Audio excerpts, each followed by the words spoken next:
都市中总有个人说他要搭火车回家。我第一次遇见他是在台北车站外的忠孝西路骑楼下。那时将近晚上11点，刚加完班，手里拎着便当准备搭捷运回家。他站在便利商店与公车站牌之间的阴影中，看起来不到30岁，身形微胖，穿着粉红色短袖上衣和一条深蓝色紧身长裤，贴身的布料拉出明显的曲线，罩杯夸张的像一以上。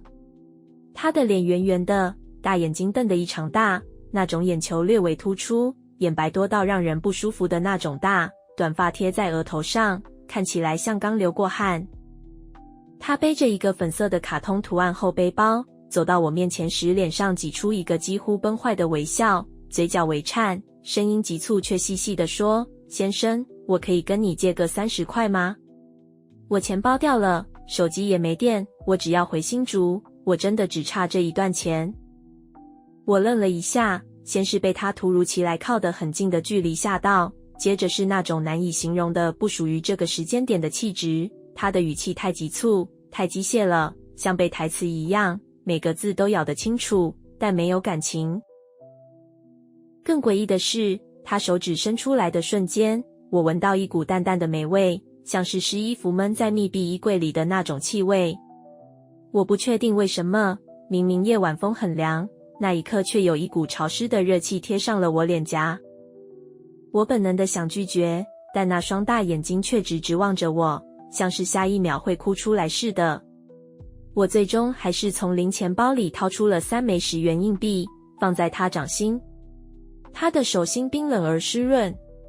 接过后，他又是一个奇怪的，几乎像在模仿人类情绪的笑容，说了声谢谢你，我会记得你哦，然后转身走进了车站方向，但他走得很快，几乎是飘进去的。我心里毛毛的，也没多想，转身进了捷运站。就在我刷卡前的一瞬，站内的萤幕上正播放着即时监视画面，我却赫然看到那名粉红上衣的女子正站在对面的月台边，一动不动，背对着镜头。站内并没有这么快能让人走到对面月台，而且她的背影，不知为什么，看起来不像是刚才那个女子，更像是某种影子。隔天，我在公司茶水间里跟同事随口提起昨晚的奇遇。我昨天在台北车站被一个女生拦住，说她钱包掉了，手机没电，问我能不能借她30块搭火车回新竹。我笑了笑，语气半是嘲讽，半是无奈，长得有点诡异，眼睛超大，穿粉红色短袖，背粉红色包包，讲话快得像念经一样。我同事本来低头泡咖啡，听到这句话突然抬起头，脸色一变，你说粉红色短袖？那个后背包上是不是还有一只兔子图案？你也遇过？他皱起眉，我大概3天前在中山站2号出口遇到他，我一开始以为他是某种业配角色还是扮装，但他讲话根本不像在跟人说话，就像录音机坏掉那种感觉，重复的字句一样不差。我印象最深的是他眼睛大得不自然，像眼球快掉出来，而且他靠我太近了，整个人身上还有一股湿湿的臭味。他低头想了一下，他跟我说他要回彰化，差50块，我没给他。结果当晚我梦到他站在我房间门口，眼睛直直看着我，一边抖一边说，我真的只差一点点，你可以借我一下吗？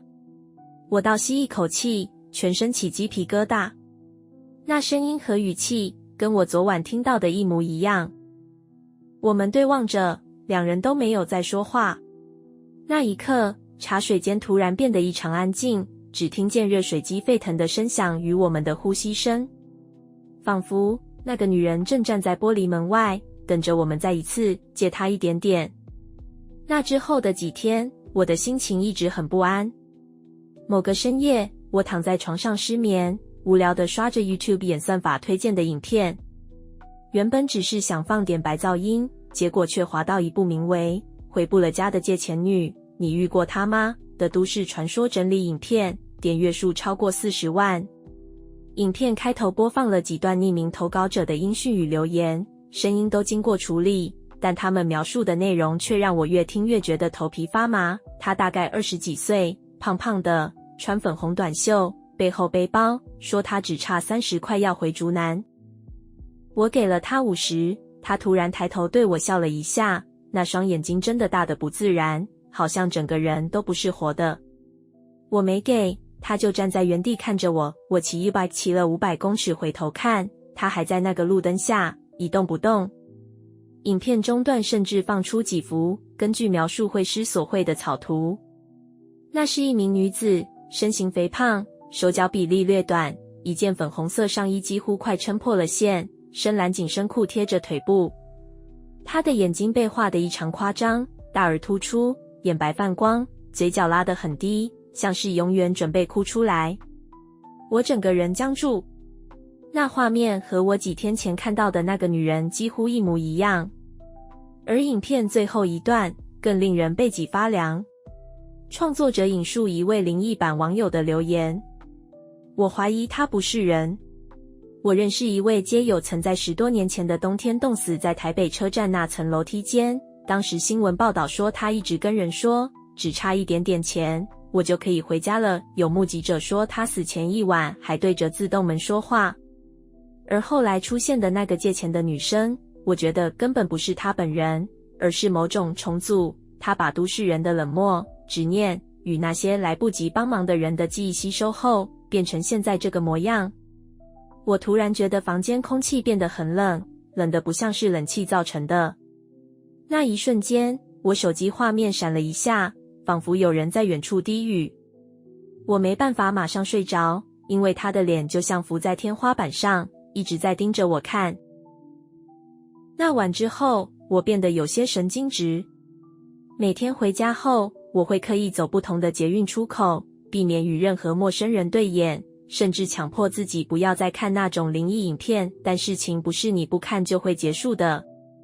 某天，一个在网络论坛上默默人气窜升的贴文引起了我的注意。那是一位 ID 为 Lemon Plastic 的用户发布的长文，标题是给他钱的人都没事，拒绝的半夜会梦到他坐在床边。贴文内容写得很详细，甚至附上好几个转述与疑似私讯截图。有些人声称自己只是无聊在站前徘徊，没想到真的遇到了那个粉红色上衣的胖女子，而且跟影片里描述的一模一样，讲话很快，眼睛大得不像人。而留言区有一串话反复被引用，内容是这样的：他出现的时候，其实是在测你会不会帮忙，但不是普通的帮忙，而是他的某种测试。他不是真的要搭车回家，他根本没家，他只是要你打开一扇门给他。只要你给他30元，他会点头然后离开，你会没事。只是会不自觉想起他的眼睛、声音和那句话，我真的只差一点点而已。但如果你拒绝，就小心他会记得你。很多人说自己当晚拒绝后，连着3夜梦到他站在门边，有的梦见他站在电梯里，一直朝你靠近。最诡异的是那些梦里的细节，他总是先哭，然后开始念那句话。我真的很冷，我只是想回家。那不是哀求，是控诉。像是他在说，你有能力帮我，却选择让我继续留在这里。你以为只是30块，但对我来说是活下去的可能。有人留言说，梦里他坐在床边，脸整个贴近你，睁着那双大眼，一字一句地说，你是不是看到我以后就当作没看到。而更诡异的是，留言区有人附上一段录音，那是从一名自称入梦语者的笔电中挖出来的。他们说那段录音是在梦里录到的，但内容却是现实中从未说出过的话。你什么都不给我，那我也不会让你有东西留着你身上的体温，我要你床上的那盏灯，我要你记忆里的梦，我也要。录音声音扭曲，但最后一句却异常清晰，几乎贴着耳朵说出来，你以为不给30元没什么，那我就一点一点拿走你的人生。当我听完录音时，整个人背脊发凉。我突然想起，我那晚给了他30元，没错。但我从头到尾从没问他一句你叫什么名字，或者说他根本没有名字。他只是个影子，是在这个城市里每个人都曾错过冷眼看待过的幽灵，是我们一起制造出来的怨念。现在想想，那30元不是他要的，而是他给你的选择机会。你要不要打开那道门，还是让他进来？我原本以为既然我曾给过他30块，就能安然无事。但某些东西一旦进入了你的视线，就不会轻易离开了。1周后的某晚，我在忠孝复兴捷运站转车时，又看见了他。那是一种非常难形容的感觉，人群中千百张脸孔来来去去，但你的视线就是会在某一刻，精准地停在某个不应该存在的人身上。他站在月台柱子旁边，仍然是那身打扮，粉红色短袖上衣，卡通兔子后背包，紧身蓝色长裤勒住肉感的双腿。那双眼睛依旧夸张的大，瞳孔泛着光，像随时会从眼眶里跳出来似的。我吞了口水，下意识掏出手机想拍下他的身影，证明自己没疯。但当我开启录影镜头对准他的方向，荧幕却只显示空的月台，没有他。